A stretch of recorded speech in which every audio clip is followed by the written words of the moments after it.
പ്രിയപ്പെട്ടവരെ നമസ്കാരം. നമ്മളിന്ന് അഞ്ചുകുഴി പഞ്ചതീർത്ഥ ദേവസ്ഥാനം അല്ല ദേവീക്ഷേത്രത്തിലാണ് വന്നത്. എരുമേലി വന്ന് കനകമ്പലം അവിടെ വന്ന് അകത്തോട്ട് വരണം. ഈ ക്ഷേത്രത്തിൽ അതായത് ക്ഷേത്രത്തിൻ്റെ അകത്തൂടെ വെള്ളം ഒഴുകുന്നൊരു മനോഹരമായ കാഴ്ചയൊക്കെ നമുക്ക് കാണാൻ പറ്റുള്ളൂ. വന്നു കഴിഞ്ഞാൽ അയ്യപ്പനും ദേവിയാണ് ഇവിടുത്തെ പ്രതിഷ്ഠ. ഈ കാണുന്നതാണ് ദേവീക്ഷേത്രം, അയ്യപ്പ ക്ഷേത്രം. കാണുന്ന അയ്യപ്പ ക്ഷേത്രമാണ്. അതിൻ്റെ ആ താഴെയായിട്ട് കാണുന്ന ഒരു ക്ഷേത്രമാണ് ദേവീക്ഷേത്രം.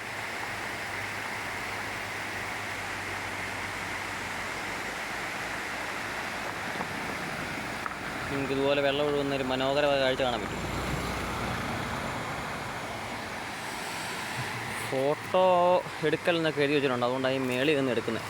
ഞാൻ ഒരെണ്ണം എൻ്റെ മറ്റൊരു ചാനലിൽ ഞാൻ ഒരെണ്ണം അകത്ത് കയറിയുള്ളതൊക്കെ എടുത്ത് ഇട്ടിട്ടുണ്ട്. എന്നാലും ഈ ചാനലിലോട്ട് എനിക്ക് എടുക്കാൻ പറ്റിയില്ല, അതാണ് ഈ വെളിയിലുള്ള വീഡിയോ എടുക്കുന്നത്. ഭയങ്കര താഴ്ചയുള്ളതാണ് ആ കാണുന്ന വെള്ളം. 1, 2, 3, 4, 5 കുഴി. ഇവിടെ ഭയങ്കര താഴ്ചയാണ്. അതുപോലെ തന്നെ ഇവിടെ ഒരു കുഴിയുണ്ട്. ഇവിടെയൊക്കെ ഭയങ്കര താഴ്ചയുള്ളതാണ്, ഒരുപാട് അപകടമാണ്. അപ്പോൾ നമ്മൾ ഇവിടെ ഇപ്പോഴും ആളൊക്കെ ഉണ്ട്, പക്ഷെ എന്നാലും നമ്മൾ വന്ന് സൂക്ഷിച്ചില്ലെങ്കിൽ നമ്മൾ അതിനകത്ത് പോയാൽ അവർക്ക് കാണാൻ പോലും പറ്റാത്ത അവസ്ഥയാണ്. ഈ അമ്പലമൊക്കെ കാണാൻ വരുന്നവർ സൂക്ഷിച്ചൊക്കെ വേണം അവിടെ ഇറങ്ങാൻ. പത്തനംതിട്ട വഴി നമുക്ക് വരാൻ പറ്റും.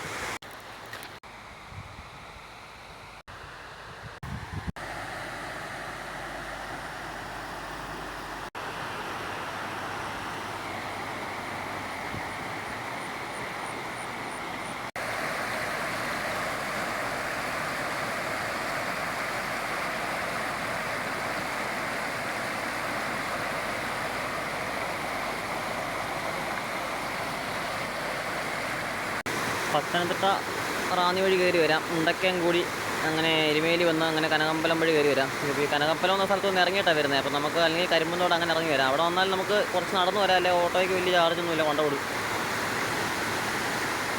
ചെറുപള്ളി എസ്റ്റേറ്റിനകത്താണ് ഈ അമ്പലം ഇരിക്കുന്നത്. ഈ അമ്പലത്തിൽ വന്ന് തൊഴുവൊക്കെ ചെയ്യാൻ നമുക്ക് എല്ലാ ഇതാണ്. പക്ഷേ നമുക്കൊരു വേറൊരു കാര്യമുണ്ട്, ബസ്സൊക്കെ ആണല്ലോ പോലെ തന്നെ ഉണ്ട്, പക്ഷേ കുറവാണെങ്കിലും ഉണ്ട്. പക്ഷേ ഈ കുഴികളിൽ നമ്മൾ ഇറങ്ങുമ്പോൾ ഈ പാറയും തെന്നി വീഴുക, അതുപോലെ തന്നെ ഈ കുഴിക്കകത്തൊന്നും നമ്മൾ വീഴാതെ സൂക്ഷിക്കണം, അപകടങ്ങളുണ്ട്. ഇവിടെ ഇങ്ങനെ 4-5 കുഴിയുണ്ട്. അറിയാൻ മേലാത്തിൽ വന്ന് ഈ കുഴിക്കകത്ത് പെട്ടുപോകാതിരിക്കാൻ സൂക്ഷിക്കുക. ഇവിടെയൊക്കെ ഭയങ്കര താഴ്ചയുള്ളതാണ്.